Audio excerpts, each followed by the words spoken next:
Assalamualaikum warahmatullahi wabarakatuh.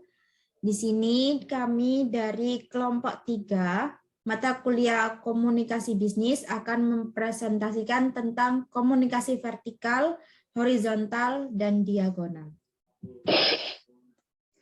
Kelompok kami beranggotakan yang pertama Ahmad Hizbul Satar, yang kedua Atika Puspitasari, dan yang ketiga Nurmansyah Aziz Ramadan. Di sini kami memiliki 3 pembahasan utama, yakni yang pertama komunikasi vertikal, kedua komunikasi horizontal, dan yang terakhir yakni komunikasi diagonal.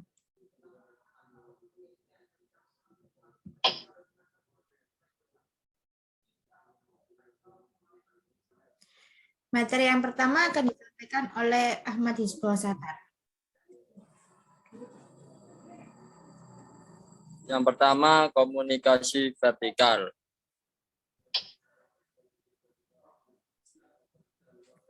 Apa itu komunikasi vertikal? Komunikasi vertikal adalah hal yang sangat sering terjadi dalam organisasi karena selalu ada tingkatan tinggi dan rendah dalam suatu susunan organisasi. Bahkan beberapa ahli seperti Stoner dan Freeman menyatakan bahwa komunikasi vertikal memiliki persentase hingga 2/3 dari total komunikasi yang terjadi dalam organisasi.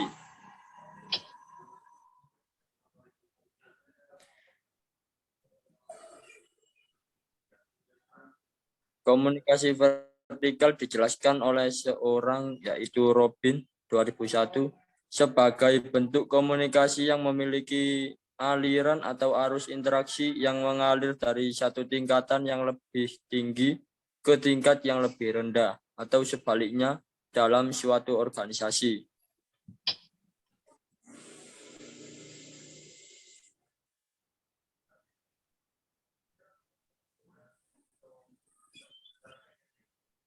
Jenis-jenis komunikasi vertikal.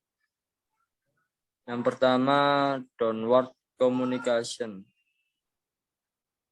Komunikasi yang dilakukan dari tingkat atas hierarki yang lebih tinggi yang ke tingkat yang lebih rendah. Praktek yang paling sering terjadi pada komunikasi atasan dan bawahan di kantor atau bos dengan anak buah karena hubungan tersebut yang memiliki tingkat yang tingkat yang jelas. Yang kedua, upward communication. Komunikasi vertikal yang dilakukan oleh orang yang memiliki tingkatan atau hierarki yang lebih rendah atau bawah kepada yang lebih tinggi atau atas. Praktek komunikasi vertikal jenis ini biasanya dilakukan saat bawahan melaporkan hasil pekerjaannya pada atasan atau menyampaikan kondisi dari pekerjaan yang sedang dilakukan.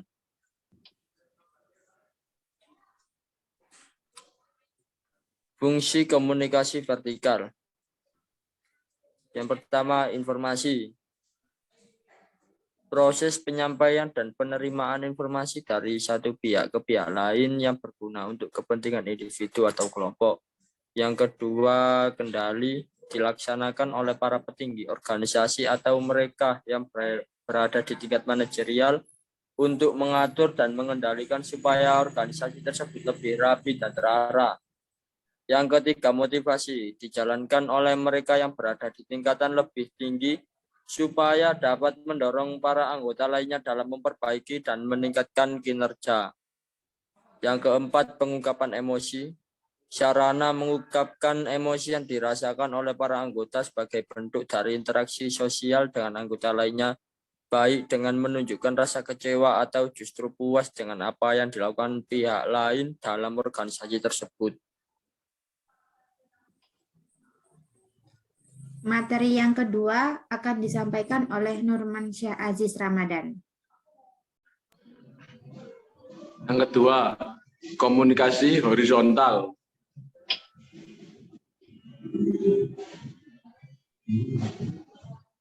Apa itu komunikasi horizontal? Menurut Natania 2014, komunikasi horizontal adalah aliran komunikasi ini menunjukkan adanya pertukaran informasi ke samping, yaitu mengalir sesuai dengan prinsip fungsional di antara orang-orang yang sama di dalam suatu organisasi.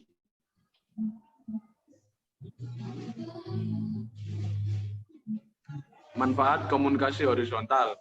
1. Koordinasi tugas memiliki tujuan untuk membantu anggota organisasi dalam mencapai tujuan perusahaan secara efektif. 2. Pemecahan masalah.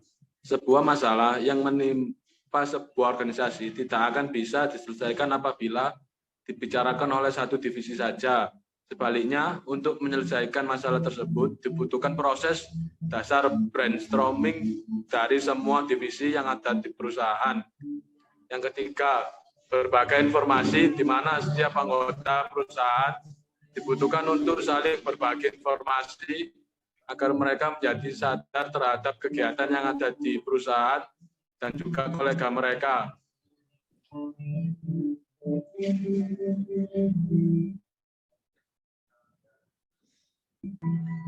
Contoh komunikasi horizontal. 1. Komunikasi sesama direktur. 2. Komunikasi sesama supervisor. 3. Komunikasi sesama manajer. 4. Komunikasi sesama staf. 5. Komunikasi sesama kepala departemen. 3. Komunikasi horizontal. Manajer umum, manajer produksi.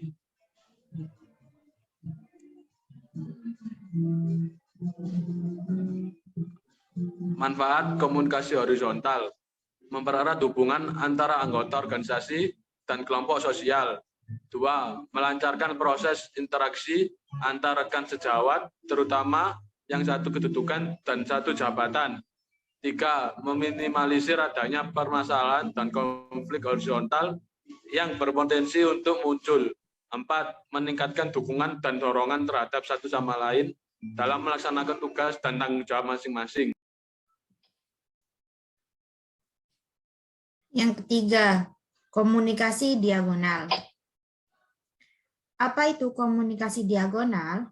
Komunikasi diagonal dapat juga disebut dengan komunikasi silang. Komunikasi silang adalah komunikasi yang berlangsung dari satu pihak kepada pihak lain dalam posisi yang berbeda, di mana kedua pihak tidak berada pada jalur struktur yang sama.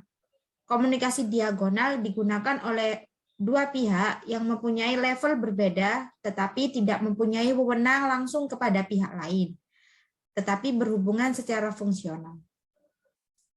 Dapat diartikan pula proses komunikasi yang terjadi antar individu yang berbeda tingkatan, jabatan, dan kedudukan dalam suatu organisasi. Bersesuaian dengan namanya, komunikasi diagonal ini berlangsung secara menyilang, tidak terstruktur ke atas ataupun ke bawah seperti arah komunikasi organisasi kebanyakan. Komunikasi diagonal memungkinkan persilangan komunikasi seperti komunikasi antara manajer produksi dengan staf bagian promosi ataupun manajer produksi dengan staf bagian keuangan yang lain. Sepanjang ada kaitan atau kesamaan tugasnya, komunikasi ini juga banyak bersifat nonformal dalam arti untuk mempercepat proses komunikasi. Berikut adalah skala atau gambar dari komunikasi diagonal.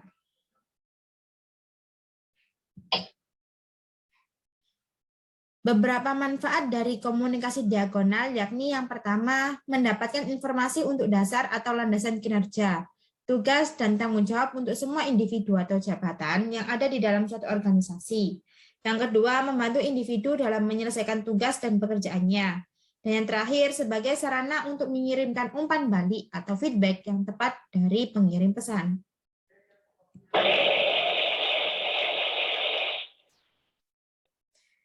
Terima kasih atas perhatiannya. Kami ucapkan wassalamualaikum warahmatullahi wabarakatuh.